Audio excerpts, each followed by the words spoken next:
शायद जब तक दोबारा हमारी शादी ना हो जाए तब तक हमें एक ही कमरे में रहने की इजाजत नहीं होगी। पर कोई बात नहीं, आज शादी के बाद सब कुछ ठीक हो जाएगा। मैं और पीयूष एक नई जिंदगी शुरू करेंगे। प्रणाम बहू रानी। घर में सब कहाँ है? सब शादी की तैयारी के लिए पुरानी हवेली गए हैं बहू रानी। पुरानी हवेली? हाँ बहू रानी, इनकी पुरानी हवेली 300 साल पुरानी। ये महल तो बस 50 साल पहले बना है। इस घर में जितनी भी शादियां होती हैं, सब उसी हवेली से ही होती हैं। अरे हाँ, कल रात मैंने आपको मेरा मोबाइल ढूंढ कर लाने को कहा था, आपने दिया नहीं। बहू रानी, हमने हर जगह तलाश किया पर आपका मोबाइल कहीं नहीं मिला। कहीं नहीं मिला? पर भला घर के अंदर से मोबाइल कहाँ गुम हो सकता है? खैर, अब क्या कर सकते हैं। चलो, जब तक बाकी सब लौट कर नहीं आते तब तक घूमकर पैलेस ही देख लूं। निक्की पूरा पैलेस घूमते हुए तीसरी मंजिल के कोने में पहुंच चुकी थी। ये जगह पैलेस के बाकी हिस्सों से कुछ पुराना और जर्जर नजर आ रहा था, जैसे सालों से वीरान पड़ा हुआ हो। यहाँ पर इतना अजीब सा क्यों लग रहा है? वापस चली जाती हूँ। असहज महसूस करने की वजह से उसने वापस कमरे में जाना ठीक समझा, लेकिन तभी उसे कमरे के अंदर 2 लोग बैठे हुए दिखाई दिए। ये लोग कौन हैं? कौन है तू लड़की, और बिना इजाजत हमारे कमरे में आने की जुर्रत कैसे की? और इसके कपड़े तो देखो क्या पहन रखे हैं। नमस्ते जी, मैं इस घर की छोटी बहू हूँ। आप जरूर पीयूष के दादा और दादी हो। ये दोनों पीयूष के परदादा और परदादी जी हैं। मम्मी जी, आप? तुम यहाँ क्या कर रही हो बहू रानी? वो मम्मी जी, मैं महल घूमते घूमते यहाँ आ गई थी। तुम्हें यहाँ नहीं आना चाहिए था बहू।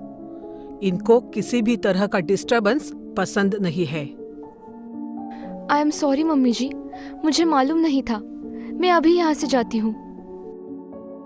ये कैसी लड़की को बहू बनाकर लाई है तू सुमित्रा?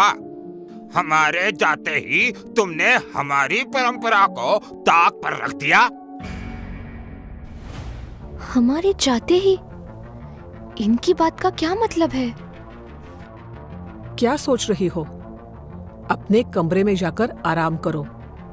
मैं तुम्हारी शादी का जोड़ा भिजवाती हूँ। आज रात शादी के बाद तुम पूरी तरह से हमारी बहू रानी बन जाओगी।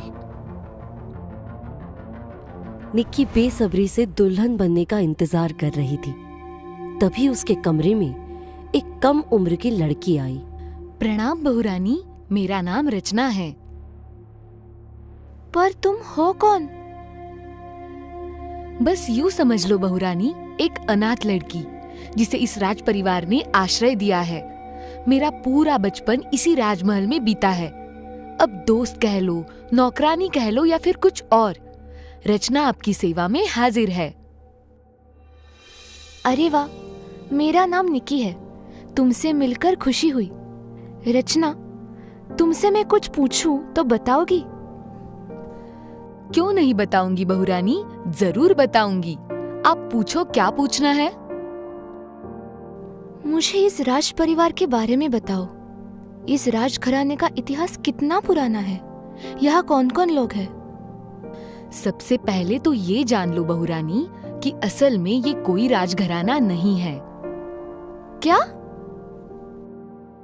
हाँ बहू रानी, कुछ लोग जन्म से राजा बनते हैं और कुछ लोग कर्म से। इस राजघराने के लोग कर्म से राजा बने थे। मैं कुछ समझी नहीं। राजघराने के लोग कर्म से राजा बने थे। मैं कुछ समझी नहीं। आज से 300 साल पहले इस राज परिवार के मुखिया विश्वजीत सिंह टीकमगढ़ में आए थे और यहाँ बहुत बड़ी हवेली बनाई थी। कुछ सालों बाद टीकमगढ़ में एक बहुत भयंकर बाढ़ आई।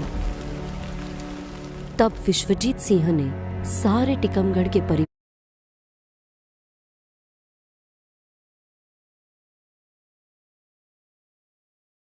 को अपनी हवेली में शरण दी। 6 माह तक उसने खाने पीने और रहने का खर्चा भी उठाया।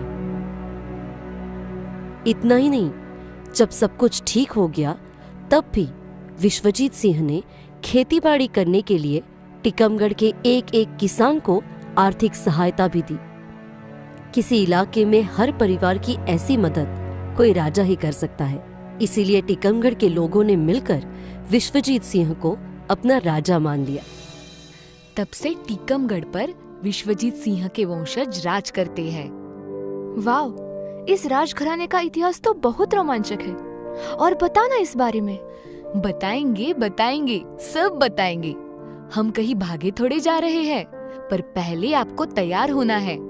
आप भूल रही है कि आज आपकी शादी है।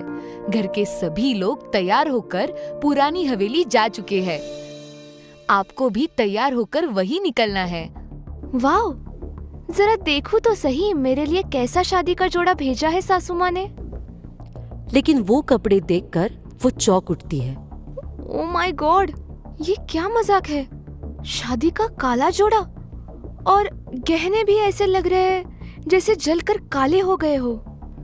काली चीजें तो मातम में पहनी जाती है। फिर क्या ये कोई मजाक है रचना? काले वस्त्र तो मातम में पहने जाते हैं। फिर नहीं बहुरानी, ये कोई मजाक नहीं है। इस राजघराने की शादियों में सब ऐसे ही कपड़े पहनते हैं। काला जोड़ा? हाँ बहुरानी, इस घर में बहुत सी ऐसी परंपराएं और रिवाज है जो आपको अभी अभी अजीब लगेगी। धीरे धीरे आपको सब समझ आ जाएगा। अचानक पीयूष की मम्मी को वहां देखकर निक्की चौंक उठी। रचना सही कह रही है बहू, तुम ज्यादा मत सोचो और जल्दी से तैयार हो जाओ। कुछ समझ नहीं आ रहा है। मैंने पहले भी बहुत से हिंदू शादियां देखी है, पर ऐसा रिवाज आज तक कहीं नहीं देखा।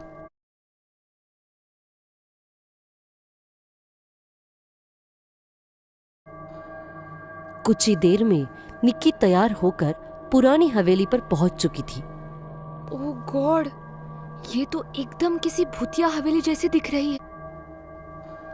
जुबान संभाल कर बात करो बहुरानी, ये हमारी पुश्तैनी हवेली है। सॉरी मम्मी जी।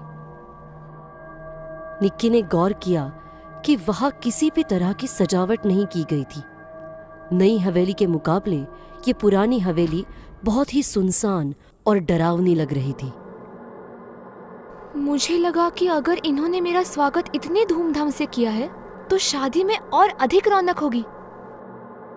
लेकिन यहाँ तो ऐसा लग रहा है कि किसी बात का मातम मनाया जा रहा है। मन में 1000 सवाल लिए निक्की शादी के मंडप के पास आई। घर के सभी सदस्यों के चेहरे पर गंभीरता थी। हंसी ठहाका तो दूर, कोई आपस में बात तक नहीं कर रहा था। कितनी देर लगा दी आपने यहाँ आने में? अब जल्दी से इन्हें मंडप में ले जाइए, बाबा इंतजार कर रहे हैं। जी राजा साहब। शादी की रस्म शुरू हो गई थी। वरवधु अपना दाहिना हाथ आगे बढ़ाए। फिर पंडित जी ने निक्की और पीयूष के हाथ को एक लाल कपड़े से बांध दिया। अब उन्होंने जोर जोर से चिल्लाकर मंत्र पढ़ने शुरू कर दिए। फट स्वाहा। निक्की ये सब देखकर थोड़ा डरने लगी थी, लेकिन उसका घूंघट से ढका चेहरा उसके डर को छुपा रहा था। ये किस तरह से मंत्र पढ़ रहे हैं? कुछ मिनटों बाद वे शांत हो गए और पीयूष एवं निक्की की तरफ देखकर बोले, अब आप दोनों इस वेदी के 5 फेरे लीजिए। 5 फेरे? पर फेरे तो 7 होते हैं ना?